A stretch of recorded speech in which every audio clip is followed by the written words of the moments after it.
Hey, I'm Dominic Waddles. And now Mark Rosenblatt. And this is the MDetroit Podcast. MDetroit Podcast is an interview-based podcast about the artists, creators, and innovators of Detroit. So now listen to what we have in store for you this week.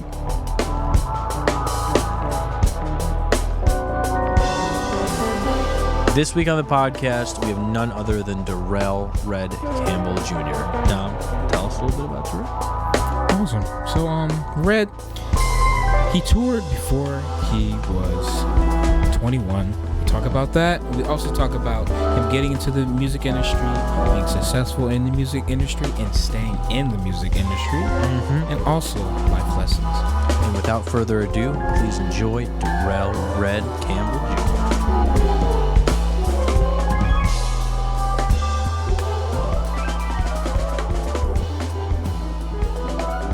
Well, welcome to the MDetroit Podcast. Welcome back. Welcome back. Well, yeah, welcome back. Darell-ize Campbell Jr. is on the podcast today. Here I am, podcasting. Is this your first time to ever do a podcast? Oh, no. We got a seasoned pro. No, not that either. I talk for a living. So basically, it makes I feel that. talk. So, you know. If you can talk, you can live. But that's deep. You can talk, you can live. You can talk your way through living. Oh, right. Applause, everybody. But anyways, yeah, we have Darell Campbell Jr. on the podcast, ladies and gentlemen. We are super excited. I'm glad to be here. You know, I don't take this kind of stuff for granted because you can ask anybody in the world, or you can just do it yourself. You can ask each other questions, literally. So I don't take stuff like this for granted. When anybody asks me to do anything, We've had two people say that you should be on the podcast. oh, So we're like super excited to do this. all right. now. You're like, hey, I know that dude. I can just text him. All right, cool. Yeah. All right, two people. All right, must want to hear some of my jokes. All right. Please, as many jokes as possible. Oh, I always got jokes. I got a joke right now. Okay, go. Go for it. Rob has no arms. Knock knock. Who's there? Not Rob.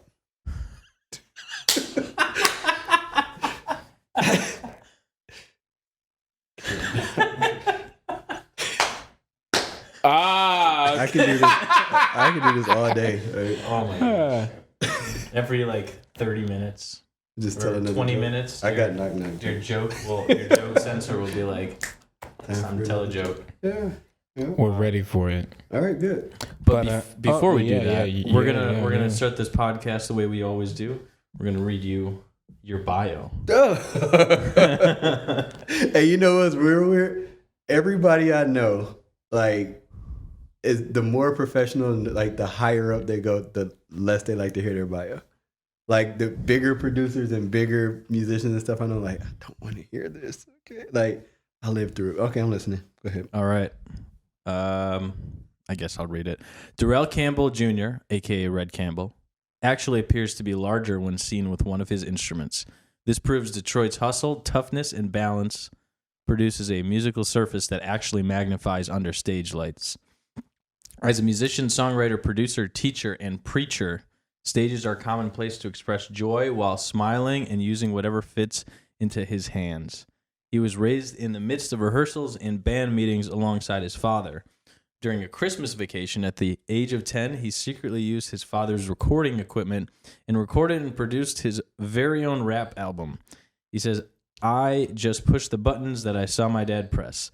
I guess that sparked my curiosity to do something musically." However, his career didn't actually take off until he was 12 when he was allowed to play piano on Sunday mornings at church. After realizing that he would make a much better musician than a football player, he quickly grasping advanced musical concepts. He ventured off to learn stringed instruments in high school in the Detroit Symphony Civic Orchestra. He quickly learned of the truly amazing musical gift that God had given him. After graduating from Detroit's Cass Tech High School, he bypassed the traditional collegiate education to try his hand in the traveling workforce as a touring keyboardist. Naturally, by the age of 21, he had seen and learned more things than most people learn in a lifetime. At the age of 35, He has traveled through most of America's states, and now he lends his hand at creating opportunities for other children to have some of the opportunities he had as a young man. The things we enjoy are given to us by God to eventually become what we use to mark our fingerprint in life. His fingerprint has recorded with the Dramatics, War, India Ari, Stevie Wonder, Holland, Dozier Holland, Anita Baker, Chris Johnson, Mary Wilson, Mike Powell, Dorinda Clark Cole, Hot Sauce, Yolanda Adams, LaToya Turrentine, Obi Trice, Frida Payne, Eminem, MTV, VH1. In each day, he strives to touch more. So, after hearing your bio, There was a lie on there. we'll get to that. Okay. What would you add or change? I'm 38. That's it. No, it's 3 years old. But yeah, I make noise for a living, and I love life. I love having fun. At this point, literally, if I ain't smiling, I ain't doing it.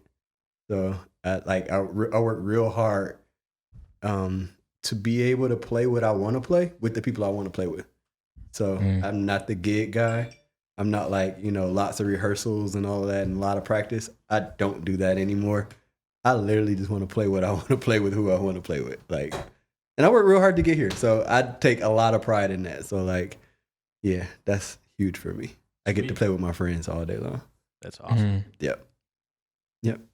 Or some select friends you love to play with. Oh nowadays. man, absolutely the Chris Johnson band. That's the top of my list. So Nate and Nate Wynn, John Dixon, Sasha Kashberko, Chris Johnson, of course. Lulu does vocals. We got Lauren on percussion, then Christina on vibes. There's Mel Shore on keys, or sometimes Mike Jellick. It feels like I just listed 22 people, so that's it's like an octet. So, but no, that Hot Sauce. Those are my brothers. Love playing with them, the Johnson brothers, and then the other three of us. Other than that, kind of just don't want to do it. It's I feel like a jerk sometimes when people call for gigs. I'm like, who else is playing? Do I have to go to rehearsal? How long is it gonna be? I just did it for so long now, and I worked so hard to get here. I literally just want to play with my friends, and so when I do accept a gig, you could probably see an hour into it, I'm yawning. I'm like, should have been playing with John right now. I could be at home. I could be doing nothing. So yeah, I don't know. I don't want to sound like a jerk, but I work really hard to be, to do that. Yeah. Well, you don't sound like a jerk. Okay, good. You sound like you've been seasoned and you live on your life. Yeah, I just don't want like I'm better than everybody, and I don't, because I've heard that before. It's even when I'm hearing other people consider oh, let's call Red for it. Well, he ain't coming to rehearsal, and I don't want people to take that and be like, I just don't do it. I'm better than everybody else. I'm not. I just work real hard to do what I think that only I can do. And so that's really huge to me, is that I think what everybody should do is literally when you're in a room and you realize that somebody else can do what you're doing, go do something else. That's bottom line for me. I only want to do what nobody else in the room can do. And so I almost get irritated. I'm in a room with so many people that are doing the same thing. And I'm like, okay, I got to figure out something else now. And actually that's how I got to play bass. I went to Cass actually as a violinist. Okay. And playing violin wasn't cool. I was a football player. I'm like, I'm not taking this violin home. Ain't nobody ever going to see me with this. I just told him I play bass. Nobody confirmed or nothing. I just told him I play bass.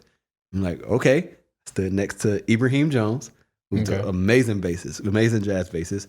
I stood next to him and I just did everything he did. And I just got good at it. All right. There 40 violinists over there. There's 5 bass players. I want to do that. I was at Cass as a music major, and I'm like, I still got to play. So, yep, that's me. I'd rather do what no one else is doing, or what nobody else can do. Yeah. Blah blah blah blah blah blah.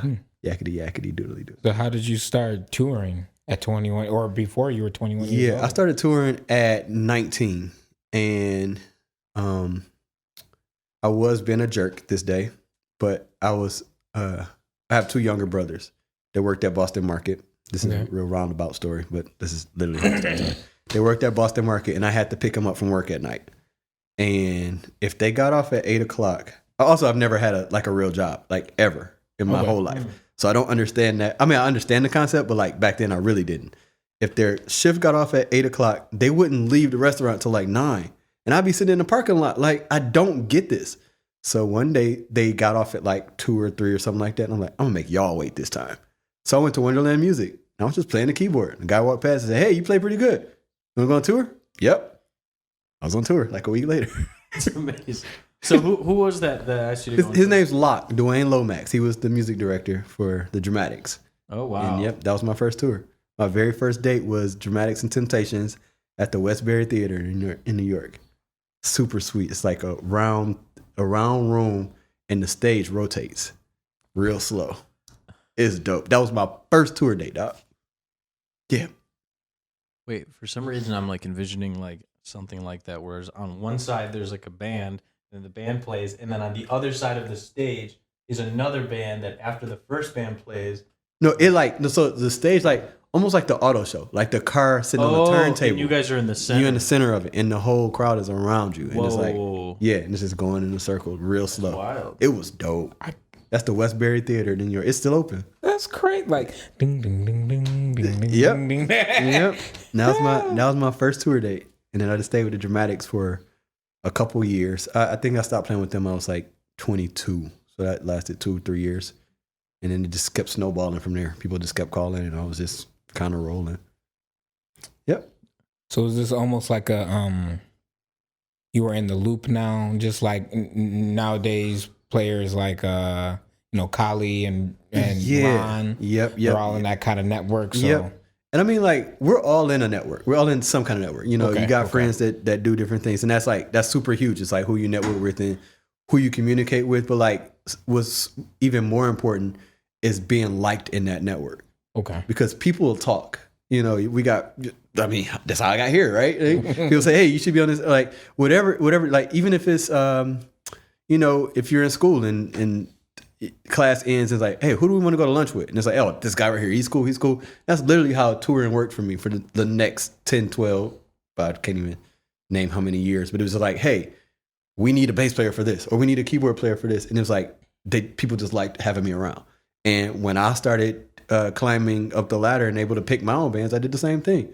It wasn't even about the best player. It was like, who do I really want to spend time with right now? Like, if you're going to be away from your family, and I've done some pretty big shows, some pretty cool stuff. And like, that takes you away from your family at like holidays and stuff. So every New Year you're gone, and Christmas, you want to watch something cool on TV and it'll be a cool show. And you get to see a cool live show. Well, somebody's got to play that. And that would be me. I was in that kind of circuit. So it's like, you're away from your family at Christmas and you miss Valentine's Day and all that kind of stuff. You want to be around people you really want to be around. And so, which also made me work really hard to get to this point too. Because as much as I liked the Dramatics and stuff, I was 19. They were 50. We had nothing to even talk about. So the show is over and I'm like, okay, I'll go to my room. And they go to their old people party. And those things still happen. Okay. All right. Yeah. All the stuff that you think is not happening, oh man, people just get older, but they still party and do their old people thing. And I'm like, did you ever go to one of those parties? I didn't. Because first of all, I wasn't invited. I'm 19 and they're older. Oh, damn. But like, I just didn't have an interest, that's another thing too. I party how I party. And so, with old people, then no. I would go to dinner sometime, but not like, no, not an old people party. Even, as I got older, I didn't really do party and touring too. Like, that's why I just want to be with my friends. I hope it makes more sense now. Like, if you with your friends, you don't really have to party. You can just go back to the hotel and like kick it. Me and Nate can have a pizza and watch ESPN. And I'm like having the time of my life because that's my best friend now. Like, show's over, let's kick it. We got Xbox or whatever. Oh, don't let it be a tour bus. Oh man, that's fun on top of fun. Chick-fil-A and like cookies and cake, and it's literally like a sleepover, like all year round. And then you get to play music and get paid for it. Man. Yeah. That's amazing. That's a great way to look at it too. You know, because I remember you told me, like, one of the first conversations that I had with you, I was like, I was like a sophomore in college or something, Uh-huh. and I was like looking, and then I met you, and then you're like, yeah, man, I've been on tour, and I was just like, I swear to God, like, because literally before this conversation, you're just like, man, like I want to look the same, and I like looked at you, and I'm just like, this man is like 26. Nope. This was like maybe like 4 or 5 years ago. 4 years ago, Yeah. And I was like, oh man, you've been on tour. That's crazy. And you're just like, yeah, man. But like touring is just like, it's for specific. Oh man, It's for a specific type of person, Mm-hmm. And I was just like, this is crazy. So like the perspective is awesome because you're looking at it from, like how can it, I don't know. Yeah, It's a different perspective than most. Yeah. Touring is definitely for a very specific kind of person. You got to be rooted in like who you are because it will rip you apart if not. Like, so there's two parts of it. Your day is pretty much scheduled for you. Like you got sound check. Let's go with bigger tours. So you got a whole day of run through. Okay. You doing the BET Awards or something like that. You got a whole day of run through and rehearsal, and you got to probably do that twice because there's a run through for the band and that you're doing at a separate place, and then you get there. There's a tech run through for the lights, and then how things transition and all that. And then there's this box lunch that you get and you eat with everybody else. No real food. Like, the artists get whatever they want. They're like catered, whatever. You get this box lunch and then you go back and you got another couple hours of rehearsal. So by now it's 4 or 5 o'clock. You go back to the hotel, you shower, and then you go and do your thing, right? Which lasts 3.5 minutes because it's the BET Awards. And you're like, okay, that's over now.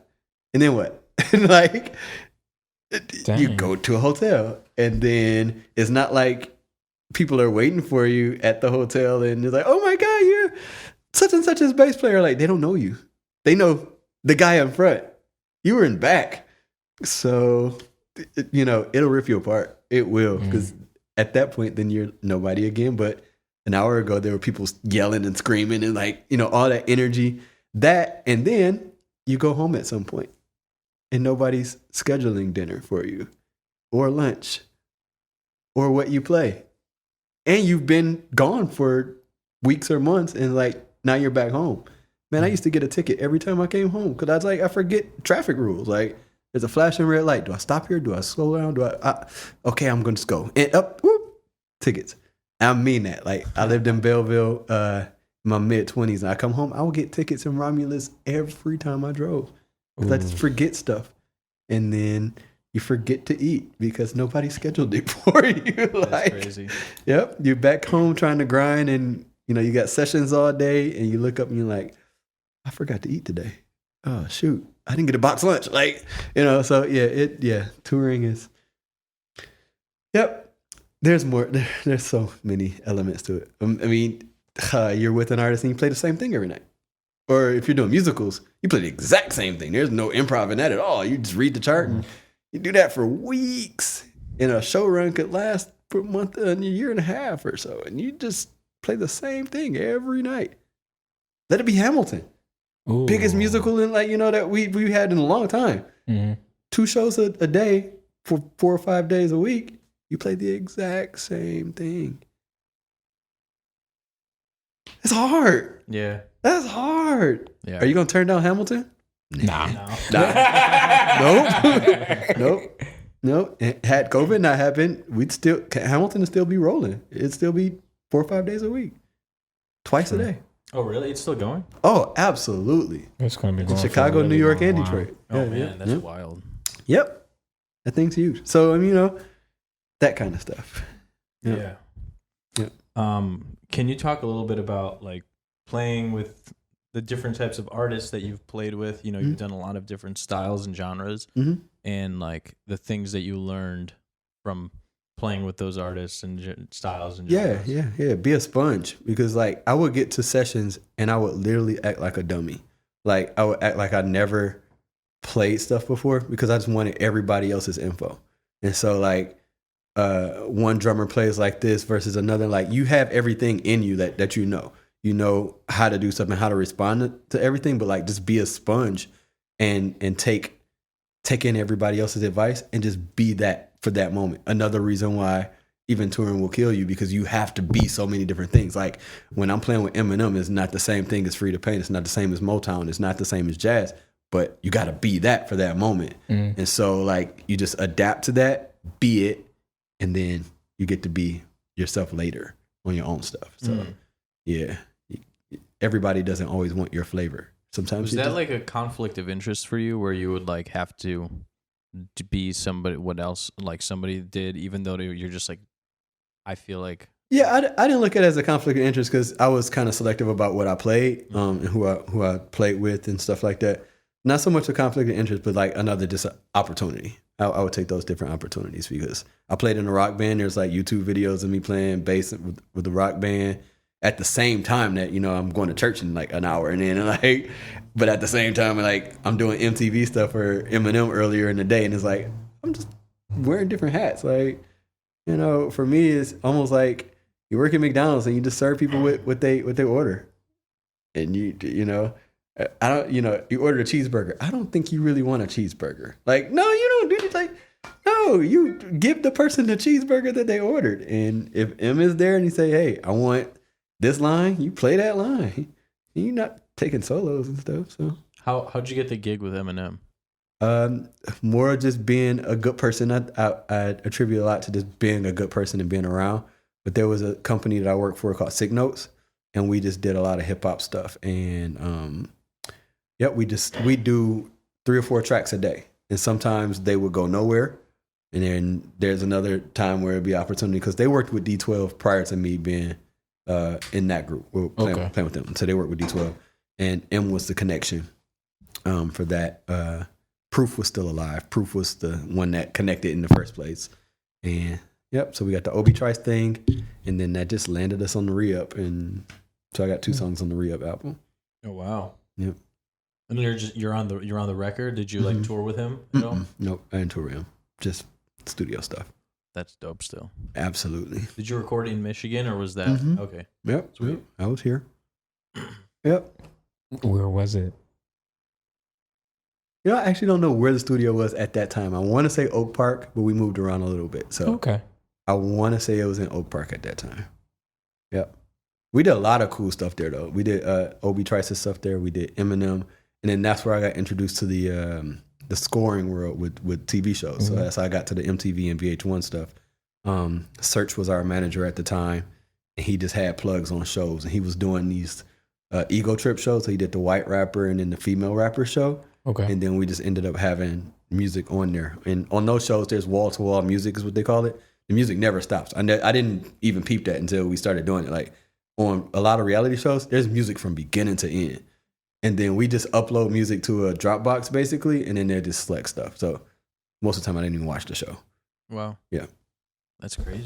That is crazy. Yeah, you just license it and look up and see it on your BMI and your paperwork, and there's another check. And like, yep. That's crazy. Yep. Gotta get into this business. Oh yeah. Everybody should. Licensing is another thing because you can make stuff. I mean, yeah, you can do commercials, you can do TV shows. There's like so many things to license for. We're licensing for. There are athletes who have just websites. They want music on the website. Yeah. Sometimes it's not even good music. They don't want good music. You want cheesy music because you're doing a cheesy thing. Mm-hmm. Upload that. Put a license on it. That's it. To get the check.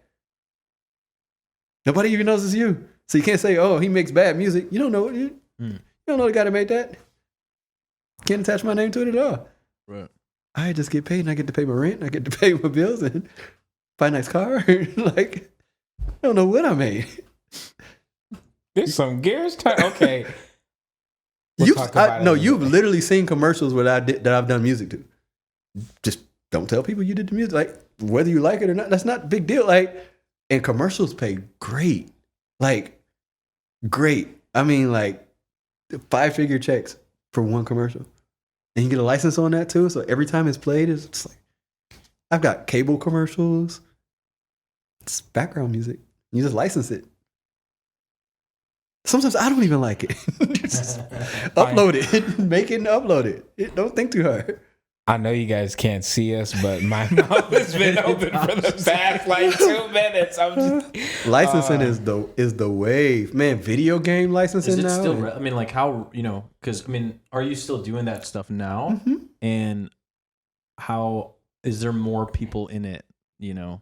Than there was. Yeah, but there's more opportunity because now there's YouTube shows, there's YouTube and YouTube streaming and stuff like that. That's right. Yeah, there's so many opportunities to make music and put it out. Even man, I didn't get this contract, but there was a Spotify thing that's happening. And I can't say exactly what it is, but there's a Spotify thing happening with a big artist, and I pitched it and everything, and I got close, but I didn't get it. But yeah, there's that kind of stuff. Just like. There's nowhere you go where there's not music. You can, and somebody licensed it. Somebody's getting paid for it all the time. I'm talking about Target, Walmart, like everywhere you go, there is music, and somebody's getting paid for it. Start digging into those opportunities. God is wonderful today. All right, I'm glad God is wonderful today. Yeah, dude. Yeah, I'm glad we're recording this. Oh my Lord, this is amazing. So you wear different hats. Mm-hmm. Can you talk about how you balance that? Yes, I know for sure. I tweeted this at least once, but the line goes: be very specific about your goals, but be flexible about how you get there. Musicians are. I gotta say it again for you. Let me say it. Yeah. Be very specific about your goals, but be flexible about how you get there. How you get to the goal. And I can explain it like this. Musicians, we get tunnel vision on what we want to play, how we want to play before we have made it, before we made it big enough to make those decisions. Think of ourselves like an athlete. And if I play basketball, I can't leave college and say, I'm going to the Lakers. You can't do that. You get drafted to whatever team you get drafted to. And then you get good enough, and then you can say, hey, I want to get traded to the Lakers. But you don't leave college and say, if I don't get drafted to the Lakers, I ain't playing. You might not even get drafted. You might be playing overseas. Like, you don't know. So we got to be flexible about how we get to where we're getting to and take that stuff and kill it. When you kill it, then you can make those decisions. You think LeBron decided, I'm going to Cleveland. I'm going to leave high school and I'm going to the NBA, but I'm going to Cleveland. No, that's what team picked him. And when he got there, you kill it. Then you can start making some moves. Hey, I don't want to play here anymore. I'm going to go to Miami. We will gladly take you, LeBron. Thank you. You know what I'm saying? Like, so that's what I mean by be very specific about your goals. I want to get to the NBA, but be flexible about how you get there. And when you're flexible with those things, kill it. Be a good person. Somebody will call you back for the next thing, and just wear those hats and like, so that's one thing. And I feel like I just balance by just being myself all the time. Like, although I'm wearing this hat, I'm still me. One of the cool things I think about, even those sessions with Sick Notes, man, they what's the word? I won't say they valued who I am, but they like respected who I was. So even if we were doing a session with the big rapper, we would do like tone and stuff like that. And like, we know the stories. There's drugs and there's alcohol and all that stuff. I have never done any of that. I've never smoked one time. I've never drank one time. And people respect that. And they're like, okay, well, Red's coming. We can smoke and we can drink when he leaves. We'll just have him here for an hour or two. I do my part and I go home. People respect that. So it's not much of a balance. Just be yourself. How much, like, so you mentioned in situations where that's a very professional situation where people are respecting you, respecting your time and whatnot.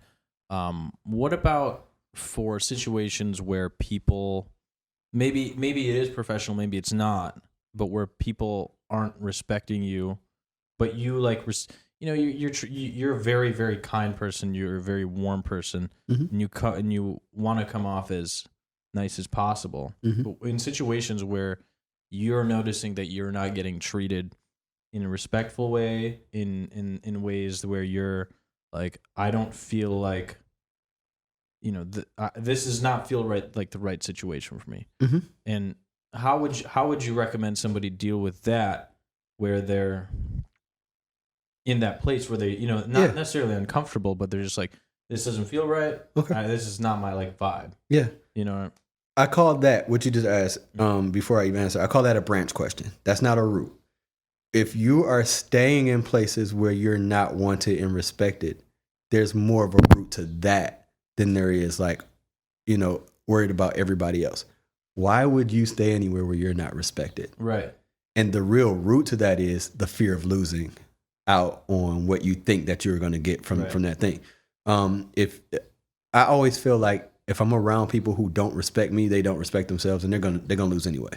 So I don't really care to lose that. I'm just gonna disappear. Hey, you guys don't respect me. You don't respect my time. Like, yeah, cool. I don't have to vocalize and hey, you guys shouldn't be doing this, and you should be on time. I just disappear to go do something else. I don't have to worry about them, and I've never seen anybody flourish that doesn't respect people. So, that you do yourself a favor. Just disappear. Sweet. Literally just disappear, man. And, I think what I really want to get to is like, to point out like the real thing is what I feel is the fear of missing out.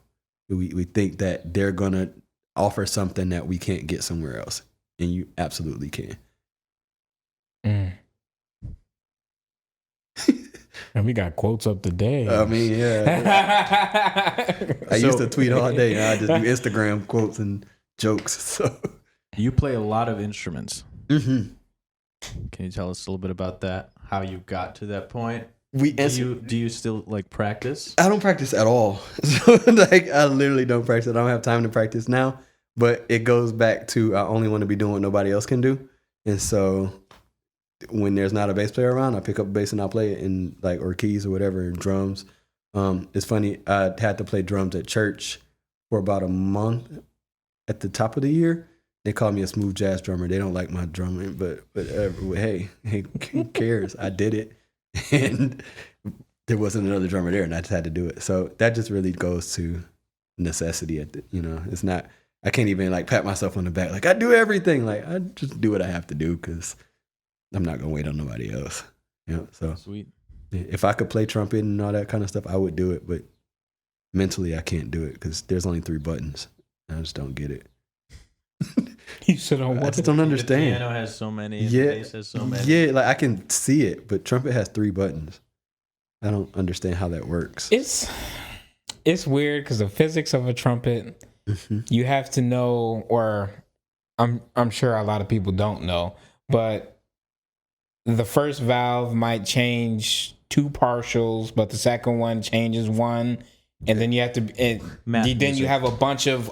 Nope. A bunch, yeah. You just have a bunch of... Nothing you said makes sense. Yeah. Music. It's math music. I'm really good at math. That does not make sense. Oh, man. That makes no sense at all. No, it's not math music. It's like, you got to think about math while you're like operating it. Well, people like Dwight, he probably like, yeah, I play the trumpet. I get it how I get it. Chris explained it once in a workshop, and I was like, that's the closest to making sense that I've ever heard. Okay. It was something about an airstream and where you blow, and like his face is actually moving, but I can't see it moving, and the airstream is moving. I think that's what he said. Yeah, because he does the. But it doesn't look like his face is moving. Play it, so oh well, see, there we go. Nobody here plays trumpet, and here we are trying to explain. I just know from the classes and stuff, and how they like to describe it. Makes no sense. 3 buttons. Need more buttons.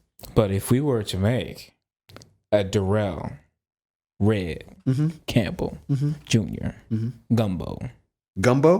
Yes. Okay. What will be in that gumbo? Musical gumbo.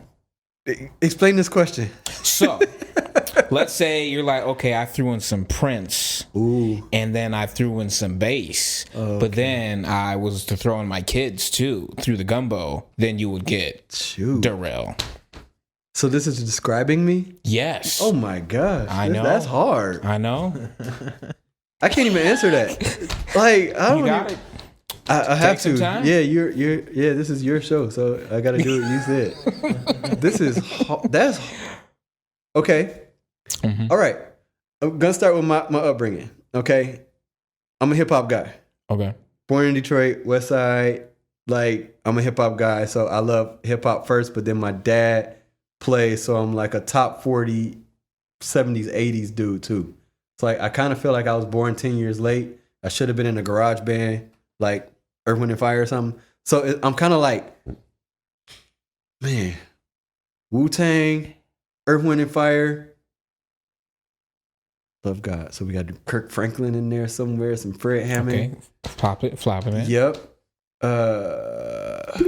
Man. Then we got the classical part.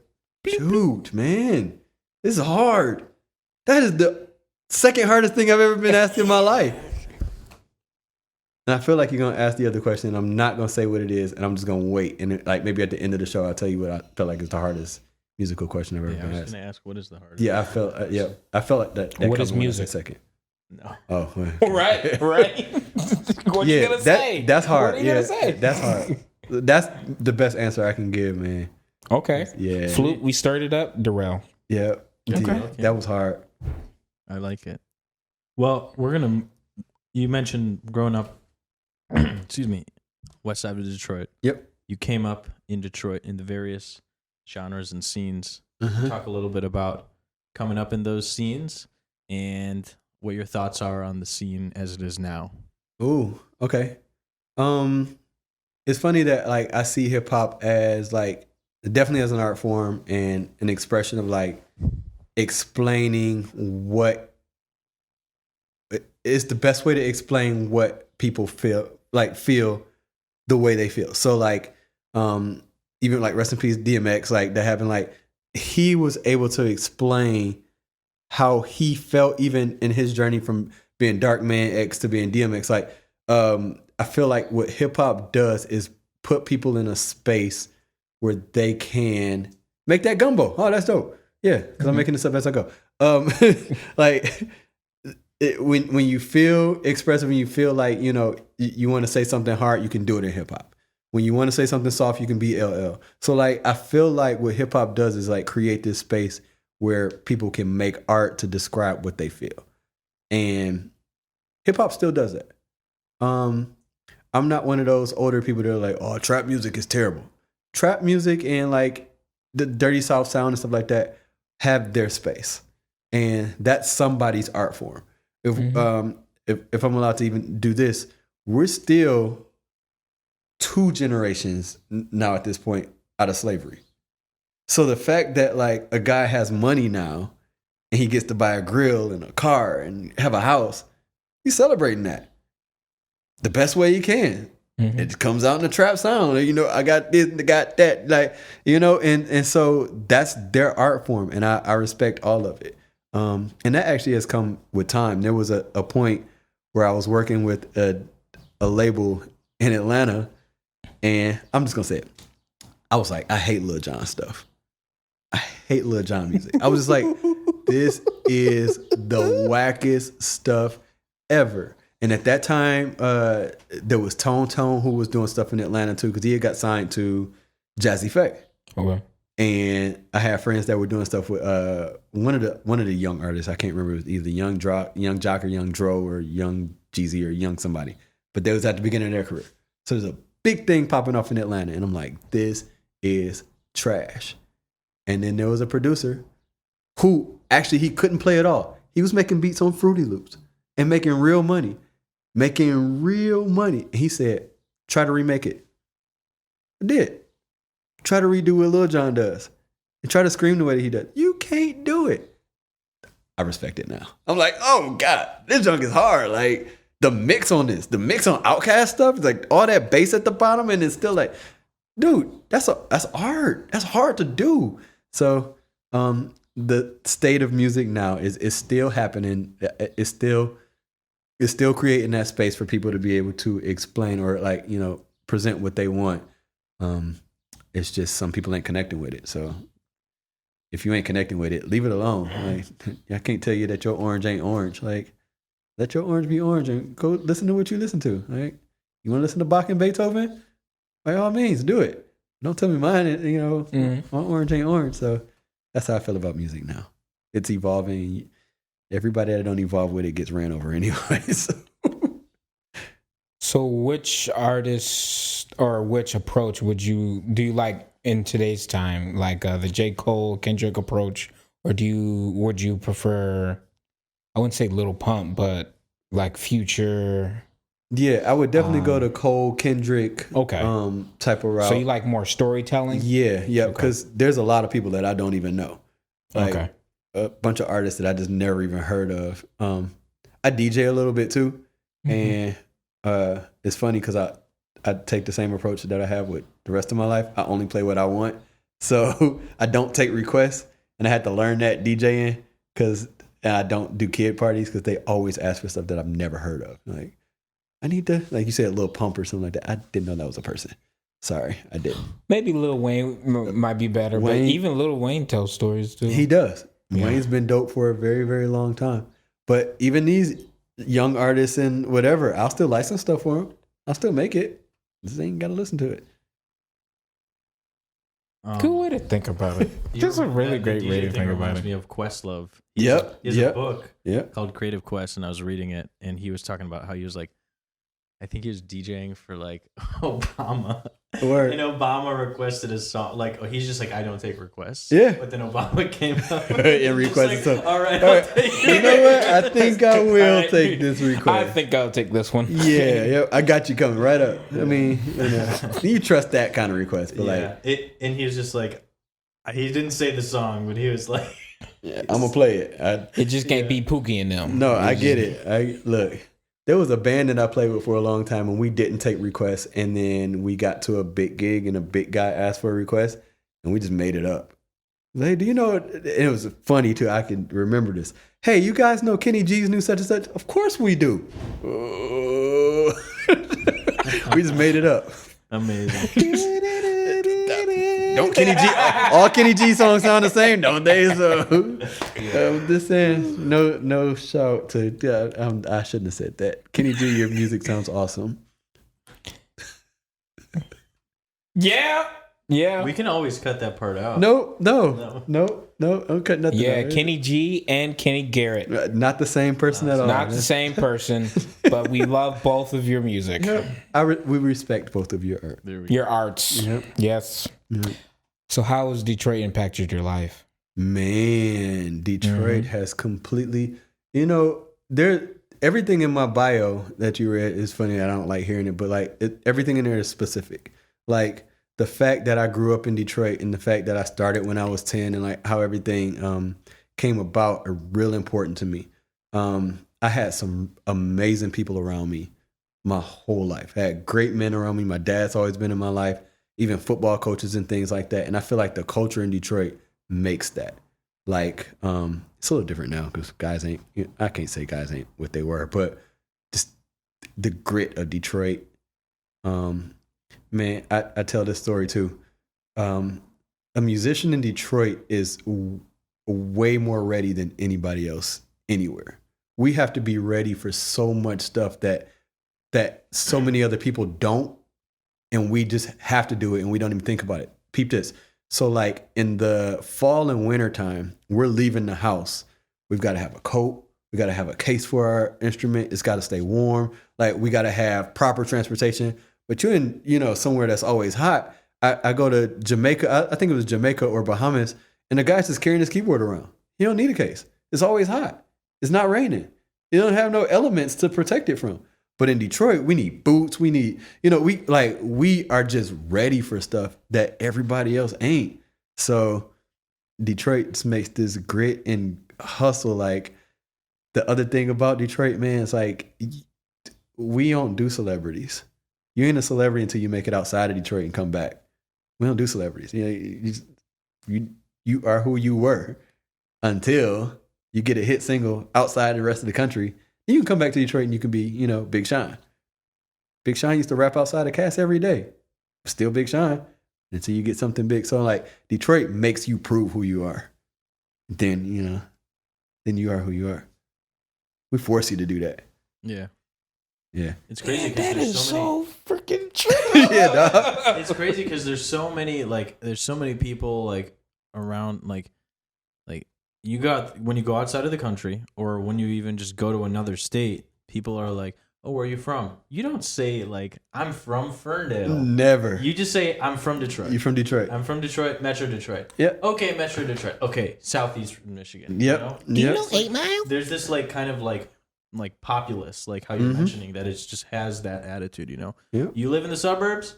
You want to go to the city, you got to drive. Yep. You know? Yep. You know? I've never been on a major tour or show and didn't meet somebody from Detroit. Always. There's always somebody from Detroit on the scene. It's not the tech. If it's not the light man, it's not somebody in the band. I've never, ever been on a major show and didn't see somebody from Detroit. That's crazy. And then you're just like, oh, we run this. Yeah. Yep. And it's funny. You know what we do when we see each other? You say, "What up, though?" Yeah. What up, though? Is that a Detroit thing? That's complete Detroit thing. Either what is You it? say, What up, though, or what's good? Yep. Yeah. Everywhere else has their own That makes thing. You sense. know, what's cracking, what's popping, and what it do. They got all that. You say, "What up, though?" Heads turn. Oh, Detroit. Detroit's in the house. There's a bunch of those little things too. I was about to say when Lewis was telling us about the swing. Yeah. Apparently, That's part of it too. Yeah. people know they're like, "Oh, you from Detroit?" You from Detroit? Yeah. Yeah. How you know? Y'all just be swinging different. Dude, Y'all just be it swinging can get even more different. specific because keyboard players and voicings, you're from Detroit and you play at church. Like, they know it when you start playing. It's like, they know the voicings. So, yeah, man. You can describe it, but you can't. Describe it. But you can't describe it. Either you got the Detroit thing or you don't. You know? If you did know, nah. Now you know. Yeah. Fool. What is something that you want to see more of in Detroit? Support. I told you I had like a bunch of great men around. At this point I want to be that guy that I had growing up. I don't want to see that all over the place. Like, as we get older, like, reach back and, don't force people to work so hard to prove now like who they are. Like, just support, offer knowledge, give stuff, you got an extra instrument, give it away. Like, I want to see that across the world. Just people giving stuff to people. I love to give stuff to people. I'm a big giver. So yeah. Give away. Give What a stuff. good man. What a just good man. Thank you. Oh. Yeah. So what are some teaching and strategies that you bestow to students nowadays? Try. Just try stuff. Especially as a beginner student, you don't know what you're good at. You don't know what you really like. And don't say you don't like country music because you might be the best one doing it. Like, just because you grew up on the east side don't mean you don't like country music. Like, just try it. Then say you don't like it. And then put what you learned in your pocket too. Even if you don't like it, you might use it later. So try. Dude, 3-letter word. Just give it a try. You never know. You might be amazing at it. What's something that you like urge students to like learn, like how, like a way to learn, That's the answer to that is like one of the reason why I like kind of work so hard is to create those moments where people can try, make safe spaces where mistakes are allowed, or to not be good at something, or to create new things and stuff like that. So like, it's really important for me to like, when I don't see somebody else doing it, but create the space for people to be and try. What are some ways you can like give advice on like incorporating different styles into everything you play? First, I think it's like just respecting differences, like respecting like how other people do things.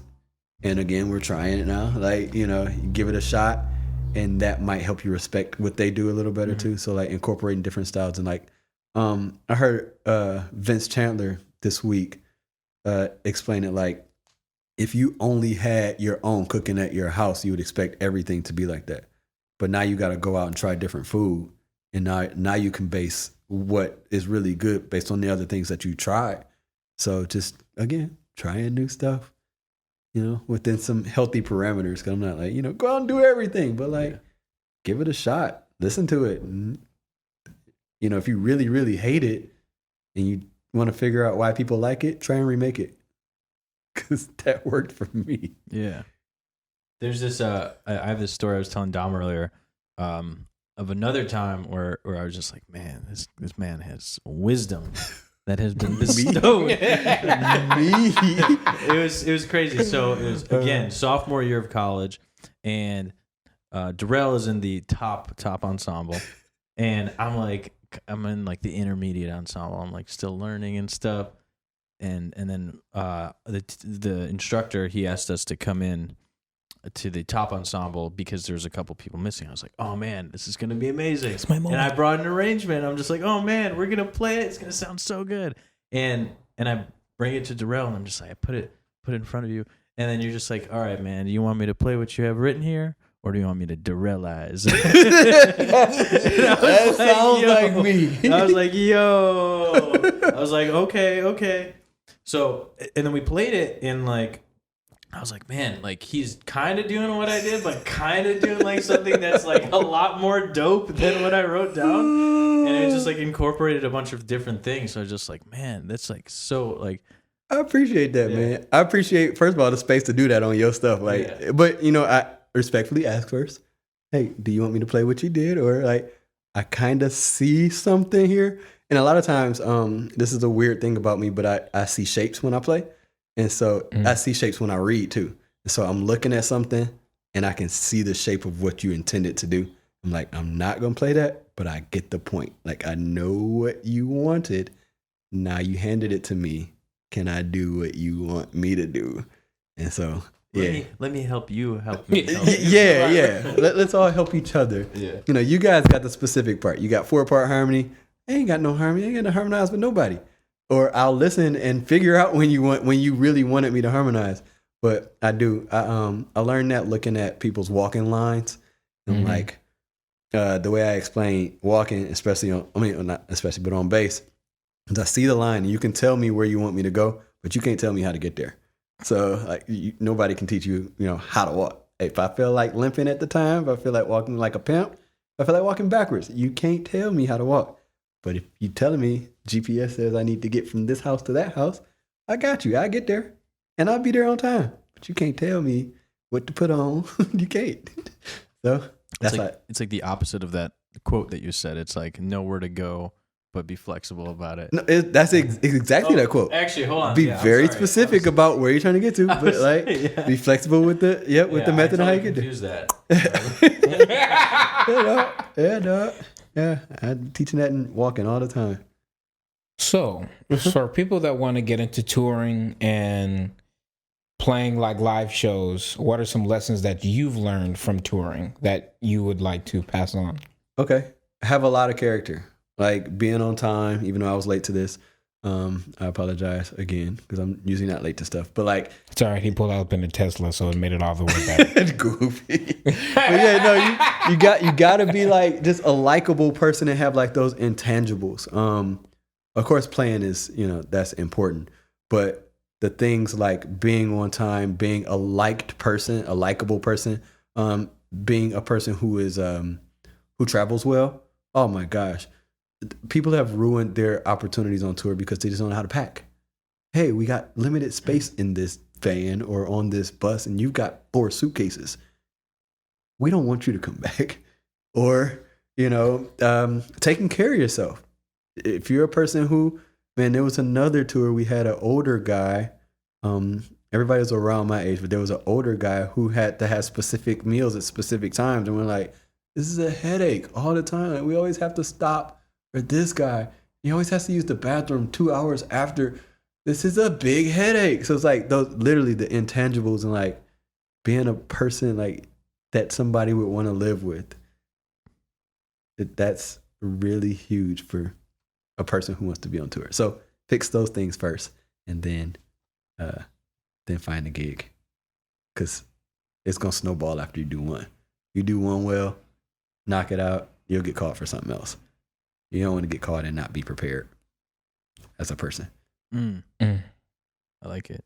What is something that you will never forget that you use constantly, whether it is a quote or a concept or anything? It can be anything. It's funny because we just talked about the character thing and being late. Marcus Belgrave. I was playing with him my senior year in high school. Okay. Marcus was a huge giver. He bought my my friend, he's still one of my great friends, Marion Felder, great drummer. He plays with Michael Bublé now. So we both learned a bunch of stuff from Marcus, okay? We were playing this gig, and Marcus decided, let me go back. Marcus decided to make a trio out of us. And we're high school kids, and we're like, I'm playing with Marcus. Marcus is cool. It's at the Harlequin Cafe, which is no longer open, but it was every Wednesday night. Me and Marion were both late. It was raining, probably snowing, because there was nobody there. Nobody showed up this night. It was already a small crowd thing anyway. Marcus was kind of using it to teach us stuff, but we were late. Nobody was there except Marcus. Gig was supposed to start at 7. He cussed us out from 7 to about 9:15. Called us all kind of ungrateful. He bought Marion a drum set, like so he could play and practice and be on gigs and stuff. Like he bought it for him and just created this opportunity and everything for it. Cussed us out for 2.5 hours, and then said, "Okay, we're gonna play the last hour now." You're talking about? I'm crying now. Like I'm a 17-year-old kid who just got cussed out by a guy, and then said, "Now let's play," and nobody is there. We should have went home at 7:30. Like, as soon as we got there. Like, but no, I learned right then. Like, you don't take people for granted. Marcus he could have been doing anything else. He's Marcus freaking Belgrade. He could have made the trio with anybody else. Everything he said was right. I can call anybody I want to. I can go be playing anywhere. I can just go sit at home if I want to. I don't have to give you this opportunity. I didn't have to buy you no drums. You didn't like. I'm like, let me have a car, Marcus. My mom was dropping me off. There's no excuses.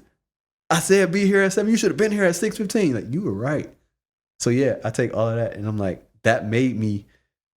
That changed me. Get cussed out by 2 hours. It was literally over 2 hours. And he said, "Let's play some songs now." Okay, I'm sorry. I'm playing.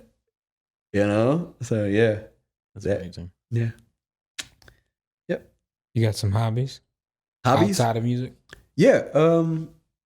I work out so I can look the same. I'm actually pretty athletic, actually. I was pretty good quarterback at Cass and for the West Side Cubs back in the thing. I tell a lot of jokes, my knock jokes and stuff like that. I read a lot now. What are you reading? I just read Quiet Strength again by Tony Dungy. Crazy. His concepts and stuff, just growing up and the way he grew up and being a quarterback and now where he is and stuff like that. So yeah, that was the last thing I read. That was a couple weeks ago. Yep. I goof off with my son. Oh, that's pretty important. We go to the movies a lot. So we definitely saw Godzilla or whatever last week. Is that last week? Yeah, I think that was last week when it came out. Wait, the movies are open? Oh yeah. Which movie did you watch? AMC 20. We went in Livonia. We went and saw Godzilla and King Kong.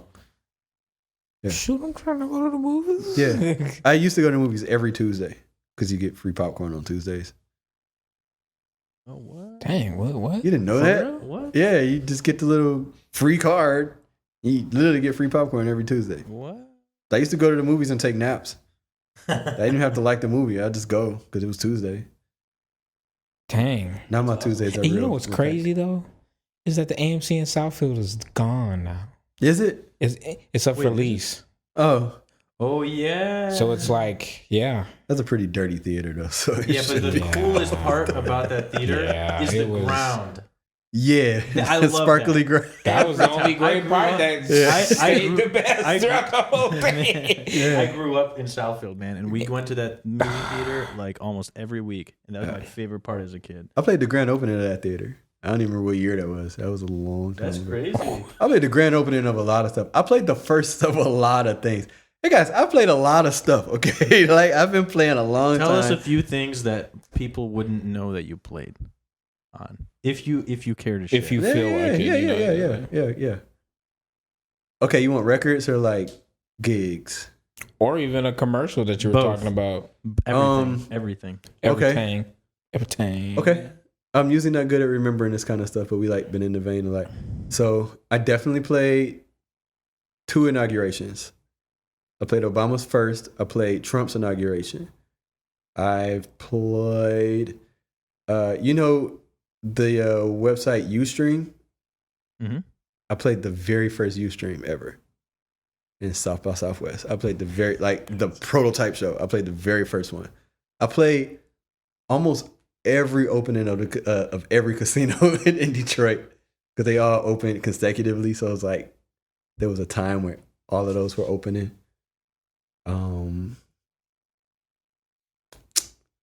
know. More stuff commercials. There was a cable commercial for.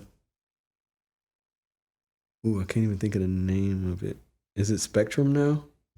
When their name changed, I learned about that on tour. I was in a hotel and I just saw it and I was like, "Hey, I did that track." And then I looked at my BMI and was like, "Oh, it's already there." Like it was already accredited. So nice. Yeah, and the way that my first licensing stuff was set up was like, don't ask me any questions. I made the music already, so like, don't ask me if it's okay. Like, yes, it's okay. Put it out there and then just pay me for it. So the contracts are already done. It was already set. And there are a bunch of licensing companies out even still, like the Yesian Group, and they do that kind of stuff for you. So you just make music and then they represent you. So yeah, there was some radio commercials. So how would you get into doing this? I don't know. I don't know how you get into it now. I don't know. Maybe you just call it a company. I don't know. Maybe just look up licensing. I don't know. I would say look up licensing. I'm sure there are websites now that just license. There have to be like licensing websites. The same way there are like BeatStars and stuff like that where you just upload and people, yeah, I guess that's what BeatStars would be, a licensing company. Duh. So you go to the website, so you just upload stuff now and then promote and then, you know. And then if they pick your track, then you just sign a contract and stuff like that. It's probably already signed already, which would be the best way to do it. Because if you can just license stuff all across the country all the time, you know, if you make a track, like there's two ways of doing it. So you make a track and you charge somebody $15,000 for that track. Likeliness of somebody having $15,000, you know, that ain't happening. But if you license it for $50 for, you know, each person, then you still make good money. Mm-hmm. Little bits here and there and stuff. Yeah. There's a lot of people like have like super huge goals and stuff like that, but like I keep inching at mine. So at this point, I'm like, I need to make $225 every day. That's my goal right now. It works because that still is around $80,000 a year. Yeah. That's dope. I love it. That's my minimum. I love it. I need to make $225. Who would you like to have who would you like us to have on this podcast, and what would you like us to ask them? You know, I should have done more research to see who's already been on it. Has Chris been on this? Yeah. Okay. Yeah. Chris recommended you. Okay. Yeah. Chris would, because that's my I'll give you a rundown of, you know, some people. So Vince has been on here. Okay. You know, Louis M. Jones III. Yep. He's been on here. Jeff Dunn has been on here. Okay. Sean Dobbins. Yeah. David Alvarez. Marianne Hayden was on here. Yeah. Okay. Aaron. Wow. Wendell Harrison was on here. Okay. So is this specific to jazz? Because it sounds like a lot of jazz guys. We'll start saying some artists. Don't say the one that we have coming up. Okay. Actually, wait. Technically, he would. Yeah. So Tylon Sawyer. Okay. Has been on. Anthony Brass and Especia Fatio have been on. They are some wonderful artists. They live in Warren. Okay. This is one of Anthony's pieces. And that's one of his pieces. Dope. So if you ever want some art, he does commissions and stuff like that. Yeah. And let's see, Nomadic comes before you. So Nomadic Madam will be on the podcast as well. Dope. And she is a photographer. Dope. Yeah. But we have a lot of interesting people coming up. But what about like Raphael Staten? Not yet. Or Deshaun? Not yet. Or you're kind of like the start of that whole group. Dope. Yeah, Sasha's also going to be on. Sasha. Yep. Sasha's another one of those brains. They're like, yep. Yeah, he's got a great story too. So yeah, we're trying to make each season like a well balanced, so everyone gets everything that's happening in Detroit. So we like to have at least like 2 musicians, like an artist, maybe a singer, or a photographer, a graffiti artist. Yeah. We're trying to branch out into all of it. No, I can think of some Maybe more the mayor people. one day. Why not? Why not? Mm-hmm. That's me too. You're like, why did you do that? Like, why not do that? You can give me more reasons to. Yep. Yeah. I can think of some more people too. Yeah. There's so many great artists in the city, man. So many different brains and so many different perspectives. Any poets? Anybody else you can think of? Not off rip, but I will. Okay. I will think of some more people. If you do, Just dope. Yeah, just the dope shoot us a conversation and yeah. You guys know me personally, so you can just text me. Yeah. I got you. So we're gonna do one of our last sections of the MDetroit podcast. We call it "Hip the Listener." This is where we have you, the guest, hip the listeners to anything, whether it be music, art, events, movies, documentaries, or whatever you want. Hip the listener. Okay. So I just like tell you stuff that like I'm listening to or like that I just know. Anything you want to hip us? I got a website, meetredonline.com. I don't keep up with it, but I need to, and I should, and I shall. So saying it out loud actually makes me accountable too. So if you to that, if you to I don't know, man. I don't know. What are people doing now? I don't know. It's COVID. You tell us. You know? What are you doing with your son? What you guys? Oh yeah. Oh okay. Outside of music, go to the movies. Go for walks. Go to the gym. Don't eat so much processed food. Make your own food. Yeah. Yeah. And give. Oh man, give a lot. Like I actually taught a lesson at church the week before last about giving.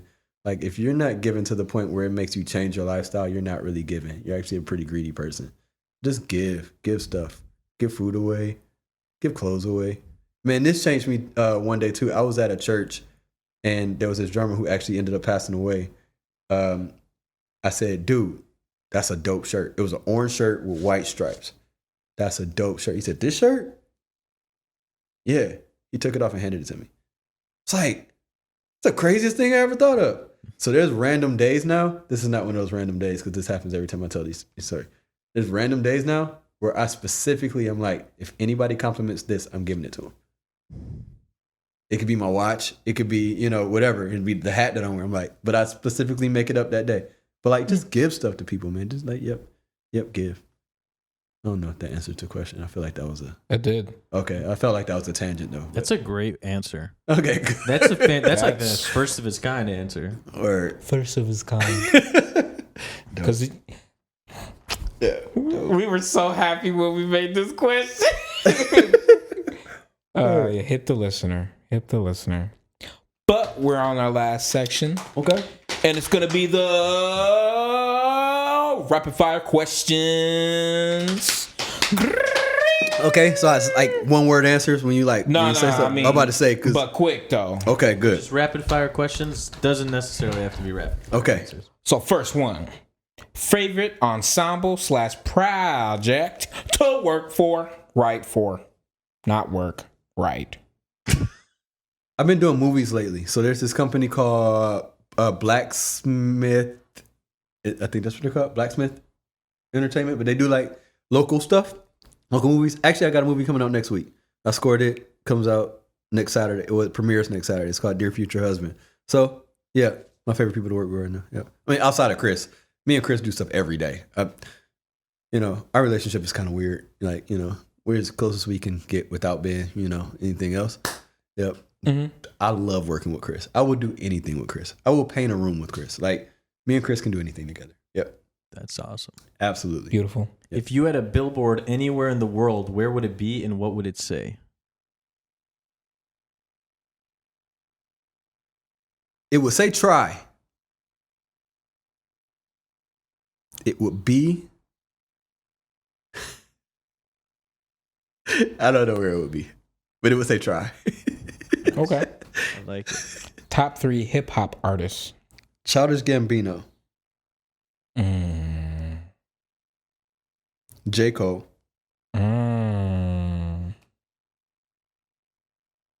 Kendrick. Top 3 bass players. Ever? Ever. James Jameson. Motown. Victor Wooten. Rodney Whitaker. Feeling. Funk, Motown, or gospel? Funk, Motown. Absolutely. Easy. Dope. Okay. Oh, wait. That was 3 different things. Yeah. Motown. Motown. We're going to go Motown. Okay. Motown. Even though I'm not separating those two. That's why I'm like, funk, Motown. But I'm going to go Motown. Okay. Confucius said you have 2 lives. The second one starts when you realize you only have one. When did you start your second life?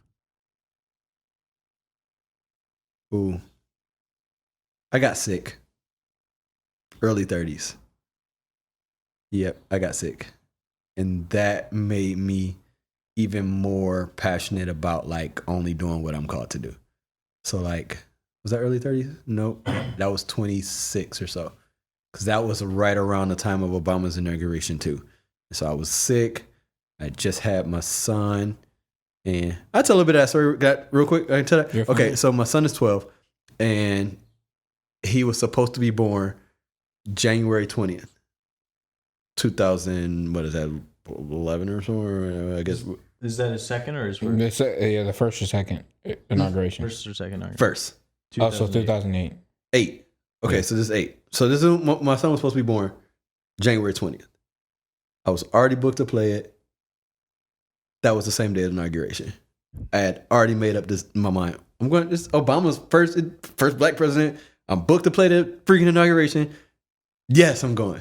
Then I thought about it. Like, wait, my son's supposed to be born the exact same day, and I'm like, dang, I'm already making the decision to put my career before my kid. He was born on the 7th. And my son is always like that. Even testament about me and his relationship. Thanks for looking out for me, bro. You came out 13 days early and I got to go do inauguration. Like, but I would have missed my son being born for my career. I'm like, I'm not doing this his whole life. So I was like, I'm done touring. I quit. I quit that band. I quit. I was like, I'm cutting back on everything. I ain't doing it no more. So that changed a lot. That's crazy, man. Yeah. That's like a hard decision right there. You already booked it though. And it's like, yeah.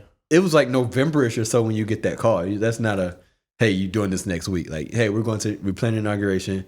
Boom, boom, boom. You know, we got this set up. And it's like, yeah, I'm doing that. January 20th, no big deal. Oh, shoot. My son's due date. Shoot. That is January 20th as well. So, that's wild, man. Yep. My son always looks out for me. Thanks for coming out early, son. Love you, dude. So I know your family's going to love this, and I'm going to love this even more. Use a Elmo voice and tell us how you make your coffee. I don't even drink coffee. Call that. You call, man. That's hilarious. We like came up with that question, and then I'm just like, I bet you he doesn't even drink coffee. Nope. Drink coffee. All right, top piece of advice to young musicians. Try. That was it. That was easy. Yeah. Try. Don't let nobody tell you that you can't do something. Try it. Favorite hat? You wear a lot of hats? I wear a lot of hats. I got this hat from a random website, but it says the Munchies on it.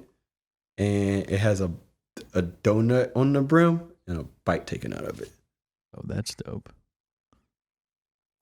All right. I'm gonna have to buy this hat. What are you working on now that you want people to check out?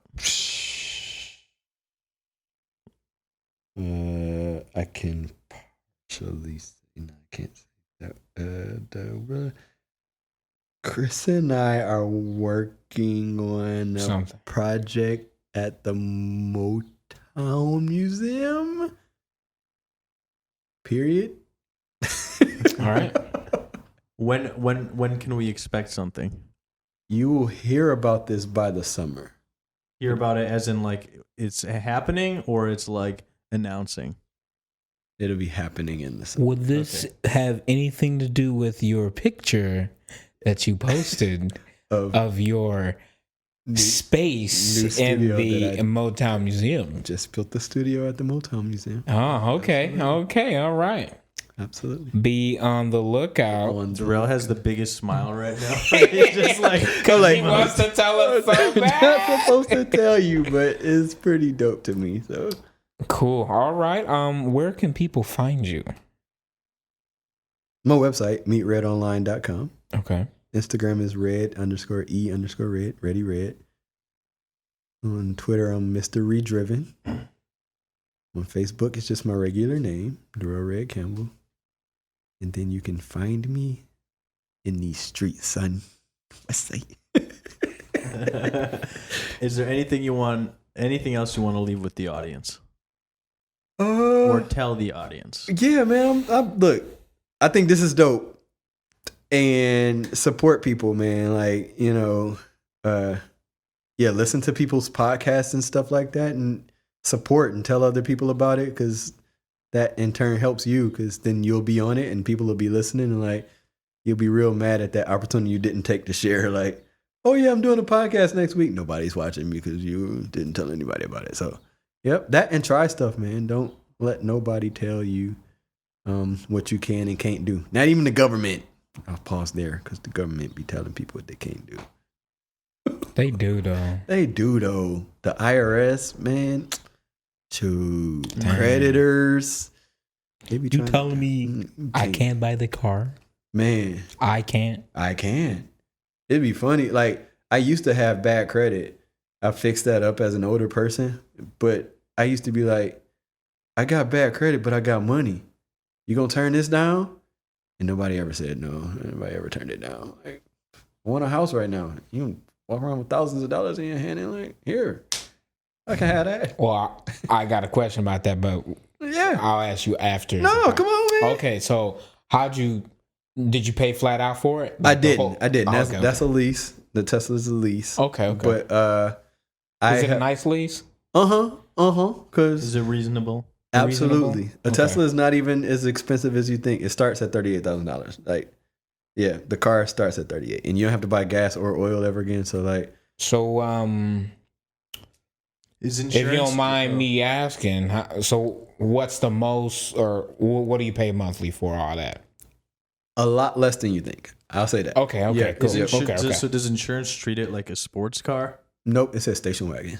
Oh, that is nice. Yep, it's a very fast station wagon. Is that because the model that you got? I think so. Okay. Yeah, but the car is still a. Do they do the miles and stuff? So you can only go above? Yeah, so you just pay more money. No big deal. I mean, you're saving it on gas anyway, so it's kind of hard to not drive that car when you have it. Then you're like, hey, can you come to? Yes, I can be there. Like, you not want to show up in your Tesla. Like, so, yeah.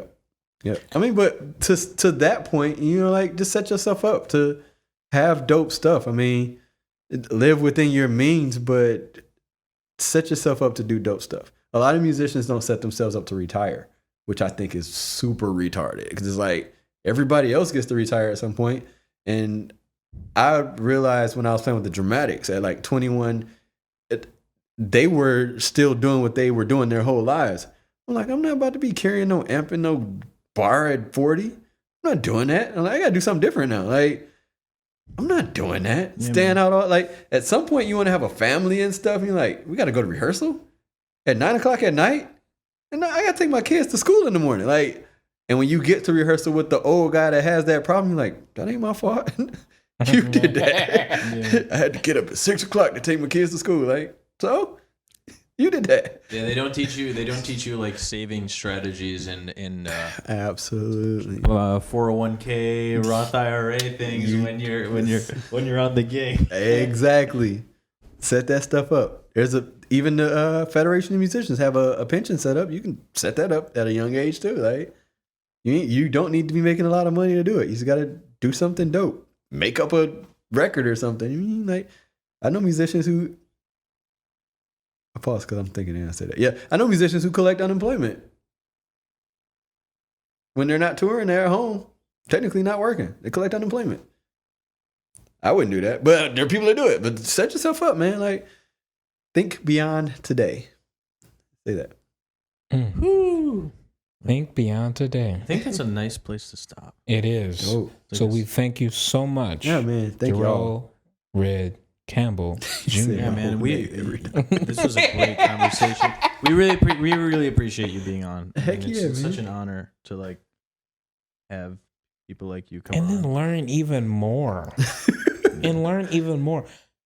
I just want to say this. I've known you only because of my father. Yeah. And I just knew you as the bass player. Yeah. And now it's just like I got to see more. Hey, man. I got to see more, and I'm glad I know more now. I'm super glad to be here, man. I'm glad for the questions and everything, and like, you know, being receptive to my answers. One of the other things about me is I definitely compartmentalize myself to not go crazy. So if you think I'm just a bass player, I will be that. No. I'm saying that. I'm saying it. Like that's me though. Okay. But until you start asking me stuff, like I'm same as you. Like you here ordering food, I'm here ordering food. Like True. I'm not a platinum selling artist at Five Guys.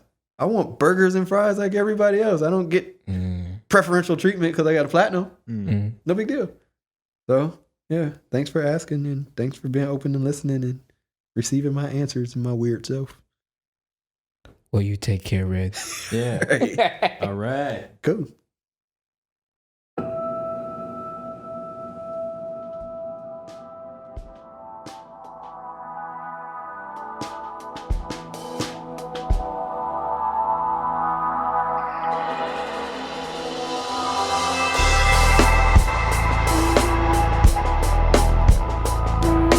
Thank you so much for listening, guys.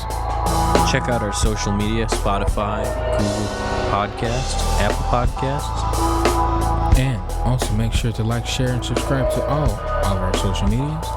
And we'll see you later.